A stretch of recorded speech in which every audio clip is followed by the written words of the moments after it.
di Tiakan Fantastik. Bertemu lagi bersama saya Keza Kezia. Di episode kali ini kita akan ngobrolin pengalaman cukup mendebarkan, yaitu pengalaman pertama kali mendaki ke Gunung Butak. Gunung Butak memang bukan hal yang mudah, terutama pada pendaki pemula. Nah, kali ini kita akan kedatangan tamu spesial yang akan berbagi cerita serunya.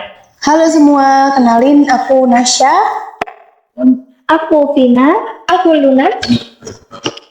Oke, Nasya, ceritakan sedikit nih, kenapa sih kalian milih Gunung Butak sebagai pendakian pertama?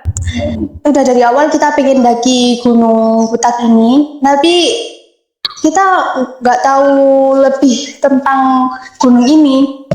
Cuman kata orang-orang gunung ini pemandangannya indah, benar-benar bagus, jadi kita tertarik buat daki Gunung Butak. Mereka juga ya kalian. Apa kalian nggak merasa takut sebelum berangkat atau semuanya baik-baik aja? Awalnya kita merasa biasa aja, tapi setelah mendengar cerita-cerita mistis dari orang-orang yang pernah mendaki di sana, ada sedikit rasa khawatir dari kita. Kan kita pikir, ini hanya cerita biasa, ya udah deh kita lanjut aja. Kita nggak khawatirin itu ceritanya. Bisa diceritain nggak sih bagaimana pengalaman kalian saat mendaki, mulai dari persiapan, perjalanan, hingga apa yang membuat pendakian kalian ini menyeramkan? Jadi kami memulai pendakian sekitar sore hari agar bisa sampai di puncak itu saat subuh-subuh. Jalurnya cukup sulit, terutama setelah memasuki hutan. Suasana di hutan sangat sunyi, hanya suara angin dan langkah kaki saja yang bisa didengar.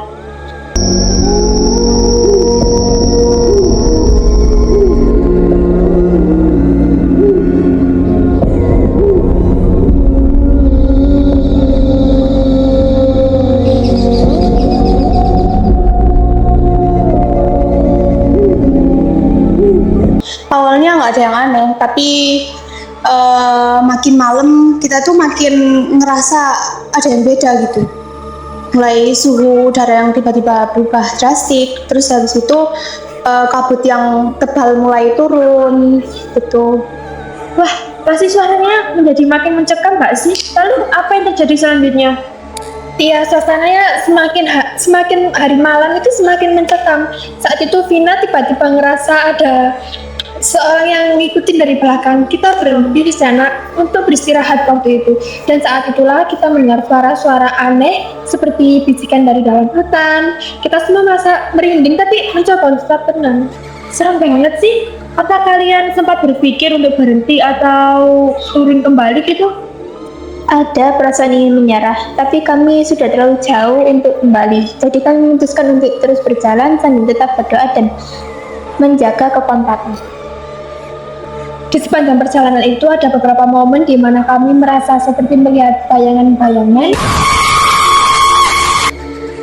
aneh di sekitar kita, tapi kami mencoba untuk tidak panik. Saat perjalanan menuju pos yang kedua itu belum ada 15 menit kita jalan, ya kan? Belum ada 15 menit kita jalan. Luna ini kram kaki. Jadi kita sering berhenti gitu. Terus waktu sampai di pos 2 itu kita ngelihat pemandangan Gunung Panderman. Perjalanan menyusuri sampai pos 3 ini merupakan perjalanan yang sangat panjang dan tidak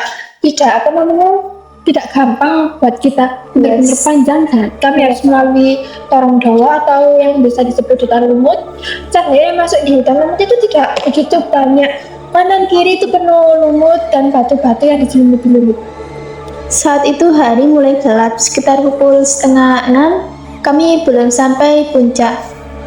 Estimasi yang kita gunakan sangat tidak tepat, alias meleset dari rencana. Semakin gelap, semakin lelah terasa. Baru jalan 2 menit kami istirahat dan menurut saya medan semakin tinggi.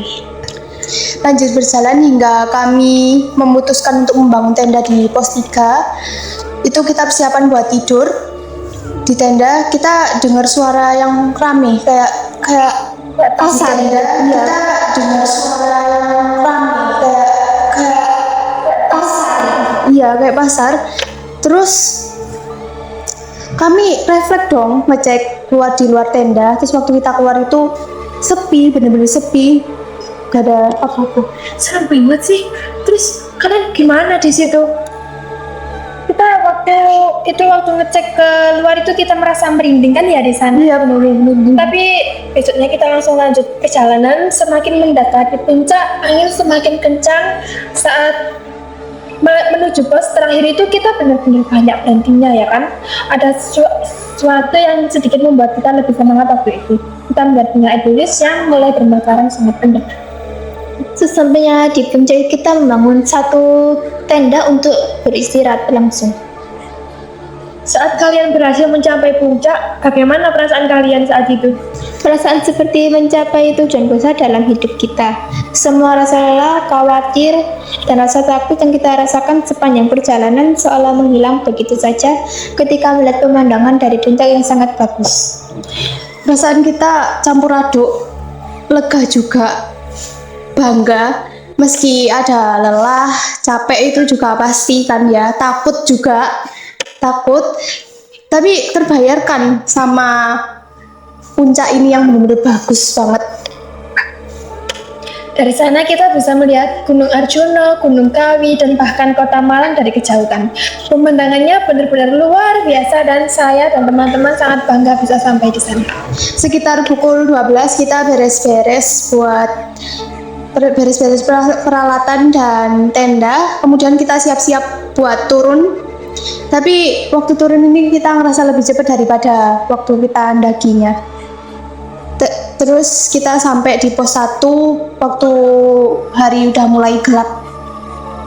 Dari pengalaman ini sih kita dapat mempelajari bahwa kita harus mempunyai persiapan yang cukup matang Betul. untuk melakukan perjalanan mendaki. Setuju sih, persiapan memang kunci.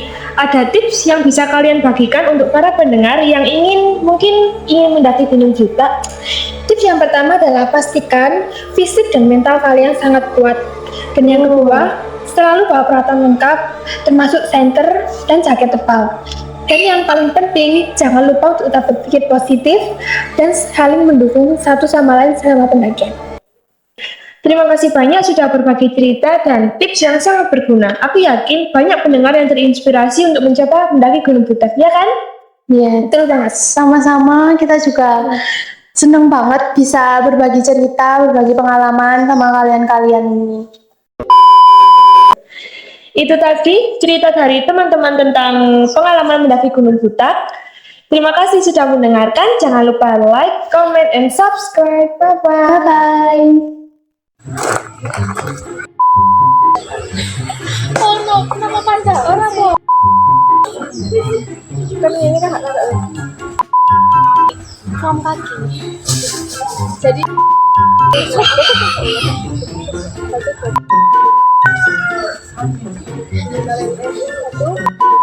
Masyarakat.